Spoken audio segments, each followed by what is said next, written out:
Hi all, ഏവർക്കും PSC tips and ട്രിക്സിൻ്റെ പുതിയൊരു ക്ലാസ്സിലേക്ക് സ്വാഗതം.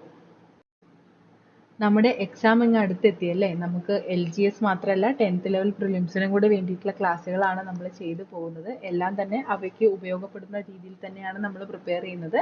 എല്ലാവരും ക്ലാസ്സുകൾ പരമാവധി പ്രയോജനപ്പെടുത്തുക, കൂടുതൽ ചോദ്യങ്ങൾ വർക്കൗട്ട് ചെയ്യുക, പഠിച്ചത് വീണ്ടും വീണ്ടും റിവൈസ് ചെയ്യുക കേട്ടോ.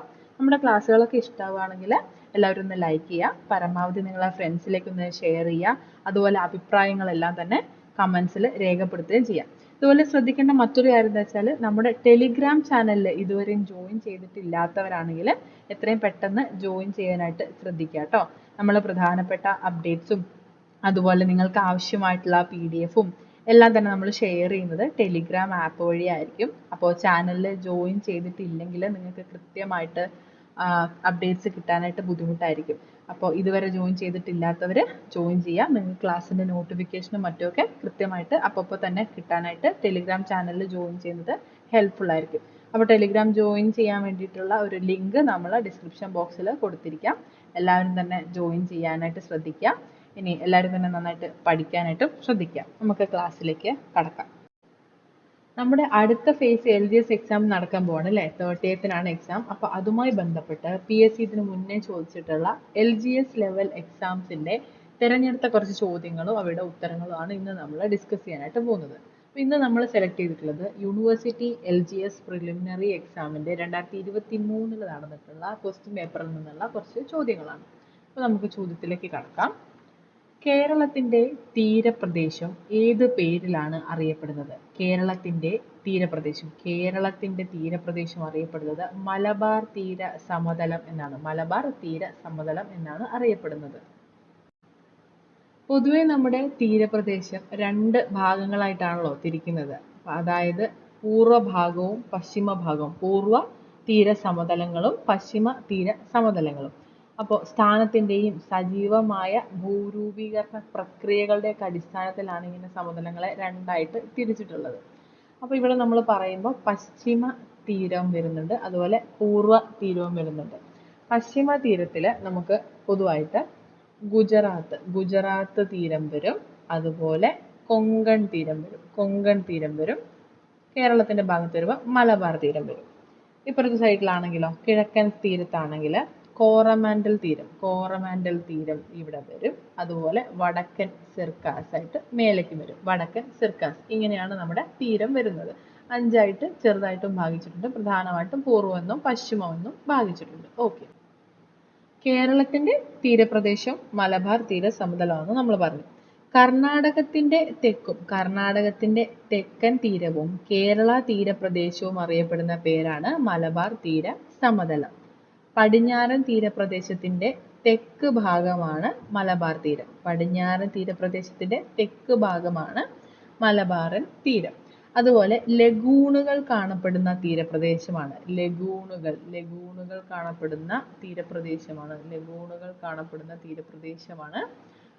മലബാർ തീരപ്രദേശം. ഓക്കെ. ഇനി വടക്കൻ മലബാർ തീരം അറിയപ്പെടുന്നത് കർണാടക തീരം എന്നാണ്. തീരപ്രദേശം എന്നാണ്.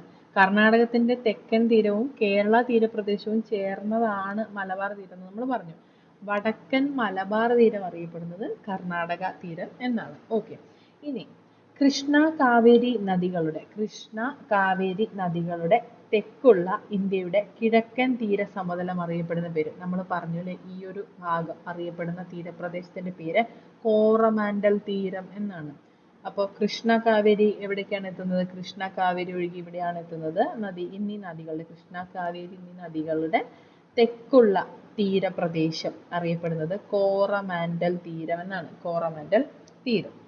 ഇനി തമിഴ്നാട് തീരവും ആന്ധ്രാപ്രദേശിന്റെ തെക്കൻ തീരവും ഉൾപ്പെടുന്ന തീരപ്രദേശം നമ്മൾ പറഞ്ഞു. തമിഴ്നാട് തീരവും ആന്ധ്രാപ്രദേശിന്റെ തെക്കുള്ള തീരവും അറിയപ്പെടുന്ന പേരാണ് കോറമാൻഡൽ തീരം. കോറമാൻഡൽ തീരസമതലം ആന്ധ്രാപ്രദേശിൽ അവസാനിക്കുന്ന പ്രദേശത്തിന് അറിയപ്പെടുന്ന ഒരു പേരുണ്ട്. കോറമാൻഡൽ തീരസമതലം ആന്ധ്രാപ്രദേശിൽ അവസാനിക്കുന്ന പ്രദേശത്തിന്റെ പേരാണ് ഫാൾസ് ഡെവി പോയിന്റ്.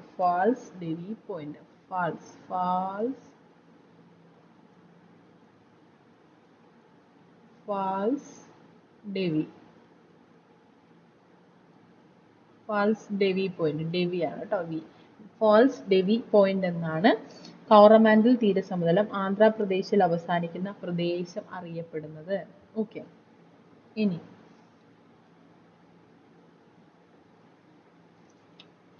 കോറമാൻഡൽ തീരത്ത് കാണപ്പെടുന്ന പ്രധാന മണ്ണ്, കോറമാൻഡൽ തീരത്ത് കാണപ്പെടുന്ന പ്രധാന മണ്ണാണ് എക്കൽ മണ്ണ്. എക്കൽ മണ്ണ് കോറമാൻഡൽ തീരപ്രദേശത്ത് കാണപ്പെടുന്ന പ്രധാന മണ്ണാണ് എക്കൽ മണ്ണ്. അടുത്തത് നമ്മൾ പറഞ്ഞു ആന്ധ്രാപ്രദേശിന്റെ വടക്കൻ തീരപ്രദേശവും ഒഡീഷ തീരപ്രദേശവും പശ്ചിമ ബംഗാളിന്റെ തീരപ്രദേശവും, ആന്ധ്രാപ്രദേശിന്റെ വടക്കൻ ഭാഗവും ഒഡീഷ തീരപ്രദേശവും അതുപോലെ വെസ്റ്റ് ബംഗാളിന്റെ തീരപ്രദേശവും ചേർന്ന് അറിയപ്പെടുന്ന പേരാണ് വടക്കൻ സിർക്കാസ്. വടക്കൻ സിർക്കാസ്. അടുത്തത് കൊങ്കൺ തീരപ്രദേശം. എവിടെയാണ് ഈ കൊങ്കൺ വരുന്നത്? കൊങ്കൺ വരുന്നത് മഹാരാഷ്ട്ര, ഗോവ അതുപോലെ കർണാടകത്തിന്റെ വടക്കൻ തീരവും ചേർന്നതാണ് കൊങ്കൺ തീരപ്രദേശം. കൊങ്കൺ തീരപ്രദേശം. ഇന്ത്യയിലെ ഏറ്റവും വലിയ പോർട്ട് ഏതാണ്? ഇന്ത്യയിലെ ഏറ്റവും വലിയ പോർട്ട് മുംബൈ പോർട്ടാണ്. മുംബൈ പോർട്ട്. അടുത്തത് കൊങ്കൺ തീരസമതലം. കൊങ്കൺ തീരസമതലം മഹാരാഷ്ട്ര, ഗോവ, കർണാടകത്തിന്റെ വടക്കൻ തീരപ്രദേശം എന്നിവ ചേർന്നതാണ് കൊങ്കൺ തീരസമതലം. ഇന്ത്യയിലെ ഏറ്റവും വലിയ പോർട്ടായിട്ടുള്ള ഏതാണ്? ഇന്ത്യയിലെ ഏറ്റവും വലിയ port Mumbai port. Mumbai port സ്ഥിതി ചെയ്യുന്ന തീരമാണ് കൊങ്കൺ തീരം. കൊങ്കൺ തീരം. ഇന്ത്യയിലെ ഏറ്റവും വലിയ പോർട്ടായ മുംബൈ പോർട്ട് സ്ഥിതി ചെയ്യുന്ന തീരമാണ് കൊങ്കൺ തീരം. അടുത്തത് കച്ചിയവാർ തീരസമതലം. കച്ചിയവാർ തീരസമതലം ഗുജറാത്ത് തീരപ്രദേശത്തിന്റെ മറ്റൊരു പേരാണ്. ഗുജറാത്ത് തീരപ്രദേശത്തിന്റെ മറ്റൊരു പേരാണ് കച്ച് കത്തിയവാർ തീരസമതലം. കച്ച് കത്തിയവാർ തീരസമതലം ഗുജറാത്ത് തീരപ്രദേശത്തിന്റെ മറ്റൊരു പേരാണ്. ഇത് എവിടെയാണ് സ്ഥിതി ചെയ്യുന്നത്? ഗൾഫ് ഓഫ് കച്ചിനും ഗൾഫ് ഓഫ് കമ്പത്തിനും ഇടയിലാണ് സ്ഥിതി ചെയ്യുന്നത്. ഗൾഫ് ഓഫ് കച്ചിനും ഗൾഫ് ഓഫ് കമ്പത്തിനും ഇടയിലാണ് കച്ച് കത്തിയവാർ തീരസമതലം സ്ഥിതി ചെയ്യുന്നത്. ഓക്കെ, അപ്പൊ നമുക്ക് ഓപ്ഷൻസ് നിന്ന് എല്ലാ ഉത്തരങ്ങളും കിട്ടിയല്ലോ. കേരളത്തിന്റെ തീരസമതലം ഏതാണ്? മലബാർ തീരസമതലം. അടുത്ത ചോദ്യം, അറബിക്കടലിൽ സ്ഥിതി ചെയ്യുന്ന ഇന്ത്യയുടെ ദ്വീപ സമൂഹം. അറബിക്കടലിൽ സ്ഥിതി ചെയ്യുന്ന ഇന്ത്യയുടെ ദ്വീപ സമൂഹമാണ് ലക്ഷദ്വീപ്. ലക്ഷദ്വീപ്. അറബിക്കടലിൽ സ്ഥിതി ചെയ്യുന്ന ഇന്ത്യയുടെ ദ്വീപ സമൂഹമാണ് ലക്ഷദ്വീപ്. ലക്ഷദ്വീപും മിനിക്കോയുമാണ് അറബിക്കടലിൽ ദ്വീപുകൾ ഉൾപ്പെടുന്നത് കേട്ടോ. ലക്ഷദ്വീപും മിനിക്കോയുമാണ്. മിനിക്കോയും ലക്ഷദ്വീപുമാണ് അറബിക്കടൽ ദ്വീപുകളിൽ ഉൾപ്പെടുന്ന രണ്ട് ദ്വീപുകൾ. ലക്ഷദ്വീപിന്റെ തലസ്ഥാനം കവരത്തിയാണ്. കവരത്തി. ലക്ഷദ്വീപിന്റെ തലസ്ഥാനം കവരത്തിയാണ്. ലക്ഷദ്വീപിലെ ദ്വീപ സമൂഹങ്ങളുടെ എണ്ണം 36ആണ്. ലക്ഷദ്വീപിലെ ദ്വീപ സമൂഹങ്ങളുടെ എണ്ണം 36ആണ്. ഇതിൽ 11 എണ്ണത്തിൽ മാത്രമേ ജനസമൂഹമുള്ളൂ, ജനവാസമുള്ളൂ കേട്ടോ. 11 എണ്ണത്തിൽ ജനവാസമുള്ളൂ. 36 ദ്വീപുകളാണ് ലക്ഷദ്വീപിൽ ഉള്ളത്. മുഴുവൻ ദ്വീപ സമൂഹവും പവിഴപ്പുറ്റുകളാൽ നിർമ്മിക്കപ്പെട്ടവയാണ്. ലക്ഷദ്വീപിലെ മുഴുവൻ ദ്വീപ സമൂഹവും പവിഴപ്പുറ്റുകളാൽ നിർമ്മിക്കപ്പെട്ടതാണ്. അപ്പോൾ നമ്മൾ പറഞ്ഞു ലക്ഷദ്വീപും മിനിക്കോയുമാണ് അറബിക്കടലിൽ കാണപ്പെടുന്ന ദ്വീപ സമൂഹങ്ങളെന്ന്. അറബിക്കടലിൽ സ്ഥിതി ചെയ്യുന്ന ഇന്ത്യയുടെ ദ്വീപ സമൂഹമാണ് ചോദിച്ചിട്ടുള്ളത്. അത് ലക്ഷദ്വീപാണ്. ലക്ഷദ്വീപും മിനിക്കോയുമാണ് അറബിക്കടൽ ദ്വീപുകളിൽ ഉൾപ്പെടുന്നത്. പിന്നെ അറബിക്കടലിൽ കാണുന്ന ഈ ഒരു ലക്ഷദ്വീപിന്റെ തലസ്ഥാനം കവരത്തിയാണ്. കവരത്തി. ലക്ഷദ്വീപില് 31 ദ്വീപ സമൂഹങ്ങളാണുള്ളത്. അവയിൽ തന്നെ 11 എണ്ണത്തിൽ മാത്രമേ ജനവാസമുള്ളൂ എന്നും നമ്മൾ പറഞ്ഞു. പിന്നെ മുഴുവൻ ദ്വീപ സമൂഹവും പവിഴപ്പുറ്റുകളാൽ നിർമ്മിതമാണ്. ഇനി ഈ ലക്ഷദ്വീപിന്റെ ലൊക്കേഷൻ നോക്കുകയാണെങ്കിൽ 8 ഡിഗ്രി വടക്ക് മുതൽ 12 ഡിഗ്രി വടക്ക് വരെയുള്ള അക്ഷാംശത്തിനും 71 ഡിഗ്രി കിഴക്ക് മുതൽ 74 ഡിഗ്രി കിഴക്ക് വരെയുള്ള രേഖാംശത്തിനും ഇടയിലാണ് ചിതറി കിടക്കുന്നത്. 8 ഡിഗ്രി വടക്ക് മുതൽ 12 ഡിഗ്രി വടക്ക് വരെ. പിന്നീട് നമ്മൾ പറഞ്ഞു ബംഗാൾ ഉൾക്കടലിൽ സ്ഥിതി ചെയ്യുന്ന ദ്വീപ സമൂഹമാണ് ആൻഡമാൻ നിക്കോബാർ ദ്വീപ സമൂഹം. 200 ദ്വീപുകൾ ഉൾപ്പെടുന്ന ആൻഡമാനും 19 ദ്വീപുകൾ ഉൾപ്പെടുന്ന നിക്കോബാറും ചേർന്നതാണ് ആൻഡമാൻ നിക്കോബാർ ദ്വീപ സമൂഹം. പിന്നെ അതിനുശേഷം നമ്മൾ എന്താ പറഞ്ഞത്? ഇന്ത്യയിലെ ഏക അഗ്നിപർവ്വതം. ഇന്ത്യയിലെ ഏക അഗ്നിപർവ്വതം സ്ഥിതി ചെയ്യുന്നത് ബാരൻ ദ്വീപിലാണ്. അത് ആൻഡമാൻ നിക്കോബാർ ദ്വീപിലാണ്. ആൻഡമാൻ നിക്കോബാറിലെ ബാരൻ ദ്വീപിലാണ് ഇന്ത്യയിലെ ഏക അഗ്നിപർവ്വതം കാണപ്പെടുന്നത്. ഇനി ആൻഡമാൻ നിക്കോബാർ ദ്വീപിന്റെ തലസ്ഥാനം ഏതാണ്? ആൻഡമാൻ നിക്കോബാർ ദ്വീപുകളുടെ തലസ്ഥാനം പോർട്ട് ബ്ലെയർ ആണ്. പോർട്ട് ബ്ലെയർ. ഉൾക്കടൽ ദ്വീപുകൾ എന്നറിയപ്പെടുന്നതും ആൻഡമാൻ നിക്കോബാർ ദ്വീപുകളാണ്. ഉൾക്കടൽ ദ്വീപുകൾ എന്നറിയപ്പെടുന്നതും ആൻഡമാൻ നിക്കോബാർ ദ്വീപുകളാണ്. അടുത്ത ചോദ്യം.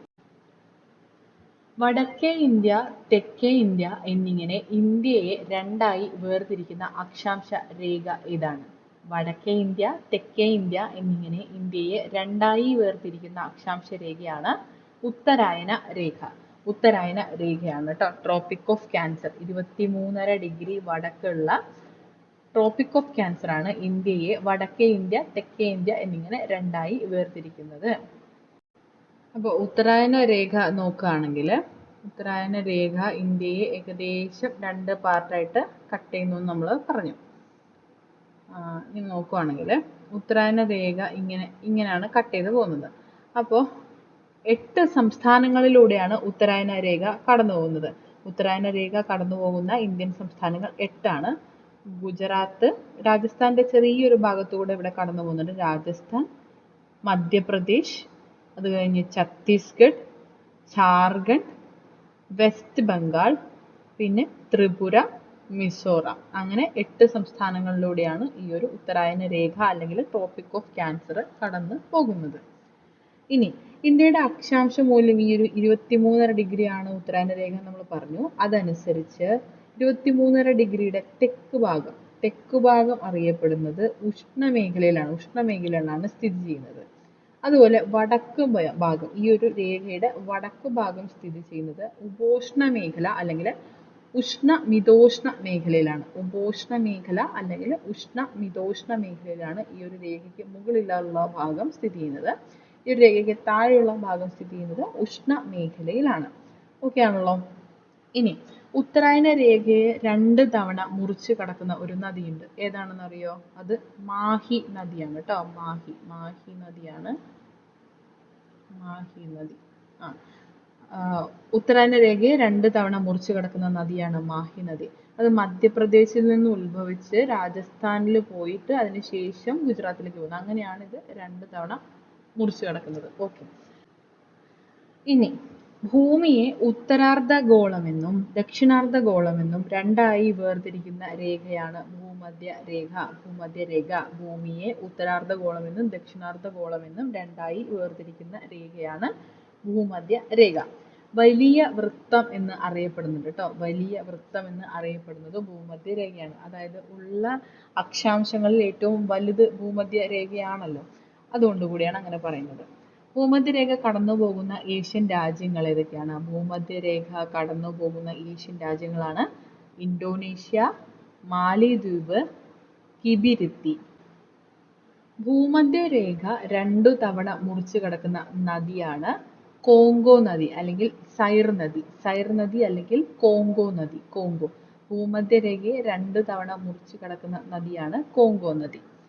ഇനി രേഖാംശ രേഖ, ഗ്രീനിച്ച് രേഖയെ കുറിച്ച് നോക്കാം. 0 ഡിഗ്രി രേഖാംശ രേഖയാണ് ഗ്രീനിച്ച് രേഖ. 0 ഡിഗ്രി രേഖാംശ രേഖയാണ് ഗ്രീനിച്ച് രേഖ.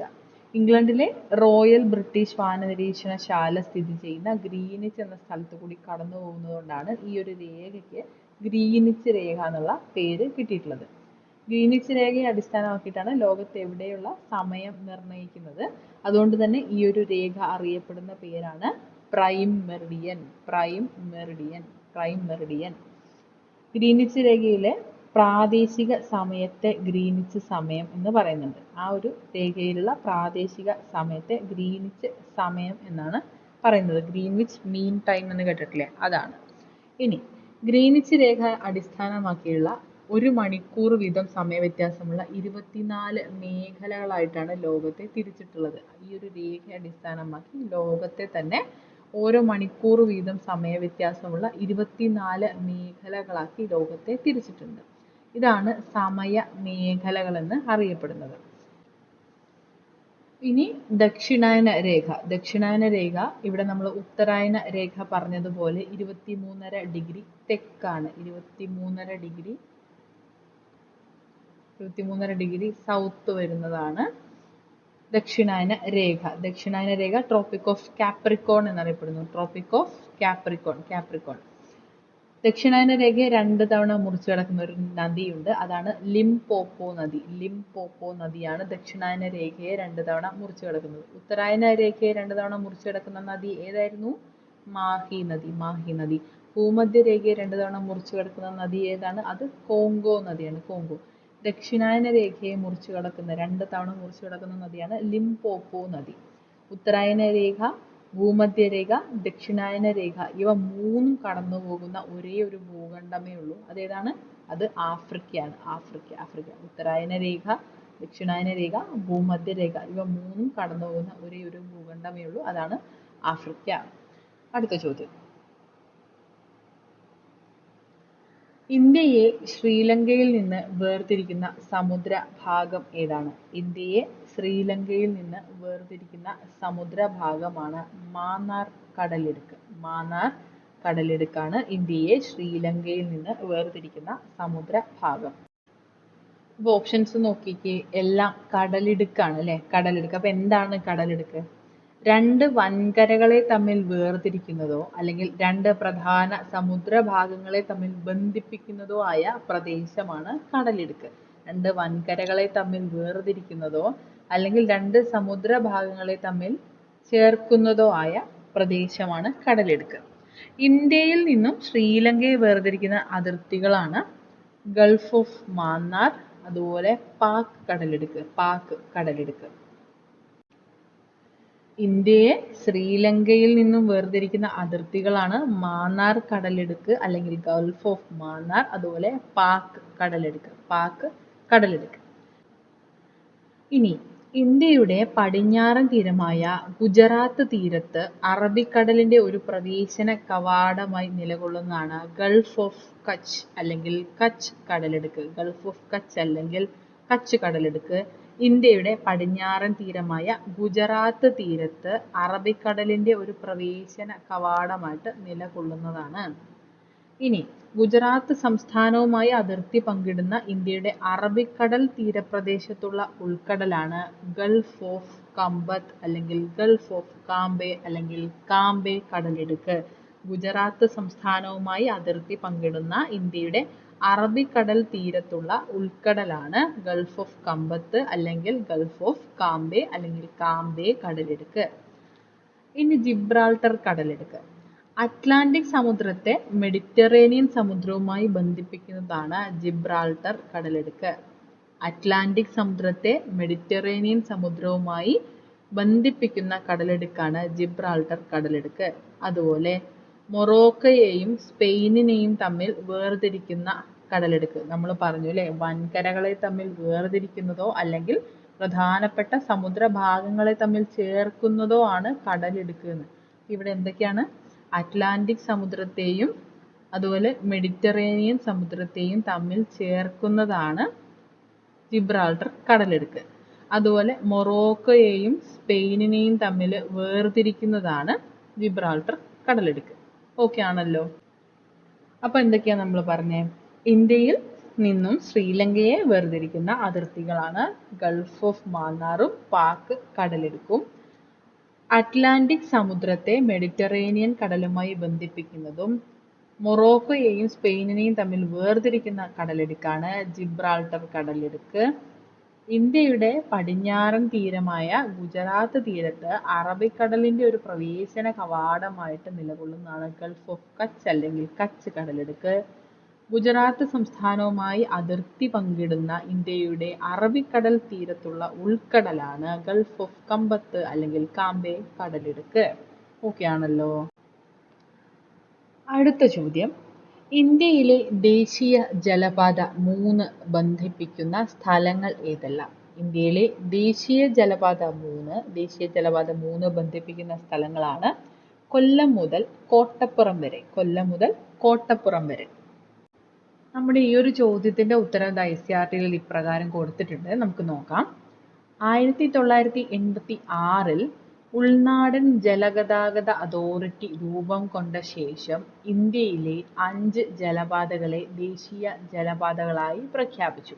1986-ല് ഉൾനാടൻ ജലഗതാഗത അതോറിറ്റി രൂപം കൊണ്ട ശേഷം ഇന്ത്യയിലെ 5 ജലപാതകളെ ദേശീയ ജലപാതകളായി അംഗീകരിച്ചു. അതിൽ ഒന്നാമത്തത് ദേശീയ ജലപാത 1 NW1 ഗംഗാ നദിയിൽ അലഹബാദ് മുതൽ ഹാൽഡിയ വരെയാണ്. ഗംഗാ നദിയിൽ അലഹബാദ് മുതൽ ഹാൽഡിയ വരെയാണ്. രണ്ടാമത്തത് ദേശീയ ജലപാത 2 NW2 ബ്രഹ്മപുത്ര നദിയിൽ സാദിയ മുതൽ ധൂബ്രി വരെ. ബ്രഹ്മപുത്ര നദിയിൽ സാദിയ മുതൽ ധൂബ്രി വരെയാണ്. ദേശീയ ജലപാത 3 കേരളത്തിൽ കൊല്ലം മുതൽ കോട്ടപ്പുറം വരെയുള്ള പശ്ചിമ തീര കനാലാണ്. ദേശീയ ജലപാത 4 ഗോദാവരി കൃഷ്ണ നദികളുമായി ചേർന്ന് കാക്കിനഡ മുതൽ പുതുച്ചേരി വരെയുള്ള കനാലാണ്. ദേശീയ ജലപാത 5 പൂർവ തീര കനാലുമായി ബന്ധിപ്പിച്ചിട്ടുള്ള ബ്രാഹ്മണി മഹാനദി ഡെൽറ്റ നദീ വ്യവസ്ഥയാണ്. ഇതിൽ നീളം ഇവിടെ രണ്ടെണ്ണം പിന്നീട് അപ്ഡേറ്റ് ചെയ്യപ്പെട്ടിട്ടുണ്ട്. അതായത് ഒഫീഷ്യൽ വെബ്സൈറ്റ് പ്രകാരം NW4ന്റെ നീളം കൊടുത്തിട്ടുള്ളത് 2890 ആണ് ഇപ്പോൾ ഉള്ളത്. NW5ൻ്റേത് 588 കിലോമീറ്ററും ആണ് കേട്ടോ. ബാക്കി കറക്റ്റ് ആയിട്ടുള്ളതാണ്. അതായത് NW3യുടെ നീളം, ദേശീയ ജലപാത 3ന്റെ ദൈർഘ്യം വരുന്നത് 205 കിലോമീറ്റർ ആണ്. ദേശീയ ജലപാത 3ന്റെ മറ്റൊരു പേര് എന്താണ്? ദേശീയ ജലപാത 3ന്റെ മറ്റൊരു പേര് വെസ്റ്റ് കോസ്റ്റ് കനാൽ എന്നാണ് കേട്ടോ. വെസ്റ്റ് കോസ്റ്റ് കനാൽ എന്നാണ് അറിയപ്പെടുന്നത്. അപ്പോൾ നമ്മൾ എന്തൊക്കെയാ പറഞ്ഞത്? 5 ദേശീയ ജലപാതകളാണ് നമുക്ക് പഠിക്കാനുള്ളത്. ദേശീയ ജലപാത 1 ഗംഗാ നദിയിലാണ്, അലഹബാദ് മുതൽ ഹാൽഡിയ വരെ 1620 കിലോമീറ്റർ ആണ് നീളം വരുന്നത്. ദേശീയ ജലപാത 2 ബ്രഹ്മപുത്ര നദിയിലാണ്. ബ്രഹ്മപുത്ര നദിയിൽ സാദിയ മുതൽ ധൂബ്രി വരെ.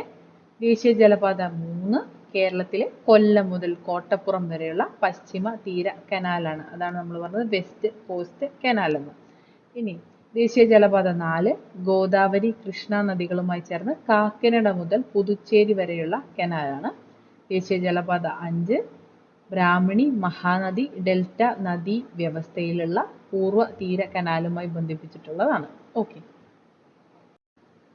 ഇനി ഇവിടെ നമ്മൾ ചോദ്യത്തിലേക്ക് തിരിച്ചു വരികയാണെങ്കിൽ ഇന്ത്യയിലെ ആദ്യത്തെ ജലപാതയാണ് NW1, അതായത് അലഹബാദ് മുതൽ ഹാൽഡിയ വരെയുള്ള ജലപാത. ജലപാത നമ്പർ 1 ആണ് ഇന്ത്യയിലെ ആദ്യത്തെ ജലപാത. ഇന്ത്യയിലെ ഏറ്റവും നീളം കൂടിയ ജലപാതയും ഇത് തന്നെയാണ്. ഇന്ത്യയിലെ ഏറ്റവും നീളം കൂടിയ ജലപാതയും ജലപാത നമ്പർ 1 ആണ്.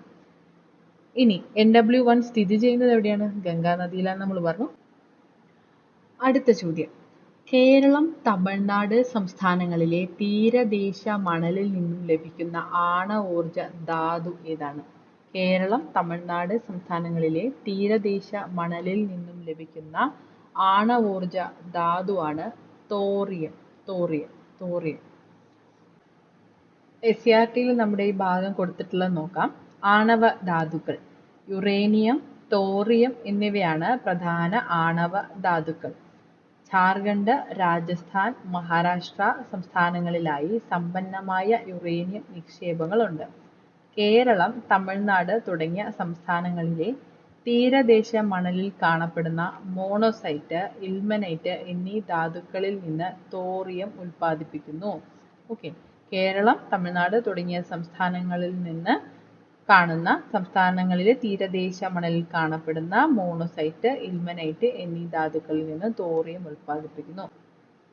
ഇന്ത്യയിലെ പ്രധാന ആണവോർജ നിലയങ്ങളാണ് ഇവിടെ കൊടുത്തിട്ടുള്ളത്. പേരും ലൊക്കേഷനും ഒന്ന് നോട്ട് ചെയ്യാം കേട്ടോ. താരാപൂർ മഹാരാഷ്ട്രയിലാണ്, റാവത് ഭട്ട രാജസ്ഥാൻ, കൽപ്പാക്കം, കൂടംകുളം എന്നിവ തമിഴ്നാട്, കൈഗ കർണാടകം, കക്രപ്പാറ ഗുജറാത്ത്, നറോറ ഉത്തർപ്രദേശ്. താരാപൂർ മഹാരാഷ്ട്ര, റാവത് ഭട്ട രാജസ്ഥാൻ, കൽപ്പാക്കം കൂടംകുളം തമിഴ്നാട്, കൈഗ കർണാടകം, കാക്രപ്പാറ ഗുജറാത്ത്, നറോറ ഉത്തർപ്രദേശ്. ഓക്കെ, അപ്പോൾ SCERT ടെക്സ്റ്റിൽ നിന്ന് നമുക്ക് എന്താണ് മനസ്സിലായത്? യുറേനിയം, അതുപോലെ തോറിയം എന്നിവയാണ് ഇന്ത്യയിലെ പ്രധാന ആണവ ധാതുക്കൾ എന്ന് നമുക്ക് മനസ്സിലായി. ഇന്ത്യയിൽ സമ്പന്നമായി യുറേനിയം നിക്ഷേപം കാണപ്പെടുന്ന സംസ്ഥാനങ്ങളാണ് ജാർഖണ്ഡ്, രാജസ്ഥാൻ, മഹാരാഷ്ട്ര. ജാർഖണ്ഡ്, രാജസ്ഥാൻ, മഹാരാഷ്ട്ര എന്നിവിടങ്ങളിലാണ് ഇന്ത്യയിൽ സമ്പന്നമായി യുറേനിയം നിക്ഷേപം കാണപ്പെടുന്നത്. പിന്നെ നമ്മൾ പറഞ്ഞത് കേരളം, തമിഴ്നാട് തുടങ്ങിയ സംസ്ഥാനങ്ങളിലെ തീരമണലിൽ കാണപ്പെടുന്ന ധാതുക്കളാണ് മോണോസൈറ്റും ഇൽമനൈറ്റും. മോണോസൈറ്റും ഇൽമനൈറ്റിൽ നിന്നാണ് തോറിയം ഉൽപ്പാദിപ്പിക്കാനായിട്ട് കഴിയുന്നത്. തോറിയം ഉൽപ്പാദിപ്പിക്കാൻ ഉപയോഗിക്കുന്ന ധാതുക്കളാണ് മോണസൈറ്റും ഇൽമനൈറ്റും. ഓക്കെ. കേരളത്തിൽ ഇൽമനൈറ്റ്, മോണസൈറ്റ് എന്നിവയുടെ നിക്ഷേപം കാണപ്പെടുന്ന പ്രദേശമാണ് കൊല്ലം ജില്ലയിലെ ചവറ. നീണ്ടകര പ്രദേശത്തെ ചവറയിലാണ് കേരളത്തിൽ ഇൽമനൈറ്റും മോണസൈറ്റിന്റെ നിക്ഷേപം കാണപ്പെടുന്ന പ്രദേശം. അപ്പോൾ ഇത്രയും കാര്യങ്ങളാണ് ഇന്നത്തെ ക്ലാസ്സിൽ നമ്മൾ ഉൾപ്പെടുത്താനായിട്ട് ഉദ്ദേശിച്ചിട്ടുള്ളത്. എല്ലാവർക്കും ക്ലിയർ ആയി എന്ന് വിശ്വസിക്കുന്നു. എല്ലാവരും തന്നെ നന്നായിട്ട് പഠിക്കാനായിട്ട് ശ്രദ്ധിക്കുക. പരീക്ഷ അടുത്തെത്തി. അപ്പോൾ എല്ലാവരും ആത്മവിശ്വാസത്തോടുകൂടി പരീക്ഷയെ നേരിടാനായിട്ട് തയ്യാറെടുക്കുക. നമ്മുടെ ക്ലാസ്സുകൾ എല്ലാവരും പരമാവധി പ്രയോജനപ്പെടുത്തുക. കൂടുതൽ ചോദ്യങ്ങൾ വർക്കൗട്ട് ചെയ്യുക. പഠിച്ചത് വീണ്ടും വീണ്ടും റിവൈസ് ചെയ്യുക. അതുപോലെ നമ്മുടെ ക്ലാസ്സുകൾ ഇഷ്ടമാണെങ്കിൽ ലൈക്ക് ചെയ്യുക. പരമാവധി നിങ്ങളുടെ ഫ്രണ്ട്സിലേക്ക് ഇത് ഷെയർ ചെയ്യുക. അതുപോലെ നിങ്ങളുടെ അഭിപ്രായങ്ങൾ കമൻസ് ആയിട്ട് രേഖപ്പെടുത്തുക കൂടി ചെയ്യുക കേട്ടോ. പിന്നെ ശ്രദ്ധിക്കേണ്ട മറ്റൊരു കാര്യം എന്താണെന്ന് വെച്ചാൽ, നമ്മുടെ ടെലിഗ്രാം ചാനലിൽ ഇതുവരെയും ജോയിൻ ചെയ്തിട്ടില്ലാത്തവർ എത്രയും പെട്ടെന്ന് തന്നെ ജോയിൻ ചെയ്യാനായിട്ട് ശ്രദ്ധിക്കുക. നമ്മുടെ പ്രധാനപ്പെട്ട അപ്ഡേറ്റ്സും നിങ്ങൾക്ക് ആവശ്യമായിട്ടുള്ള PDFസും എല്ലാ കാര്യങ്ങളും തന്നെ നമ്മൾ ഷെയർ ചെയ്യുന്നത് ടെലിഗ്രാം വഴിയായിരിക്കും. അപ്പോൾ നിങ്ങൾ ടെലിഗ്രാമിൽ ജോയിൻ ചെയ്തിട്ടുണ്ടെങ്കിൽ നിങ്ങൾക്ക് കൃത്യമായിട്ട് അപ്പോൾ തന്നെ അപ്ഡേറ്റ്സ് കിട്ടുന്നതായിരിക്കും കേട്ടോ. അപ്പോൾ ഇതുവരെ ജോയിൻ ചെയ്തിട്ടില്ലാത്തവർ ജോയിൻ ചെയ്യാം. ടെലിഗ്രാമിൽ ജോയിൻ ചെയ്യാനായിട്ടുള്ള ലിങ്ക് നമ്മൾ ഡിസ്ക്രിപ്ഷൻ ബോക്സിൽ കൊടുത്തിട്ടുണ്ട്. അപ്പോൾ എല്ലാവരും നന്നായിട്ട് പഠിക്കുക. അല്പാൽപ്പായിട്ടാണെങ്കിലും എല്ലാ ദിവസവും പഠിക്കുന്നുണ്ടെന്ന് ഉറപ്പുവരുത്തുക കേട്ടോ. അപ്പോൾ എല്ലാവർക്കും താങ്ക് യു സോ മച്ച്.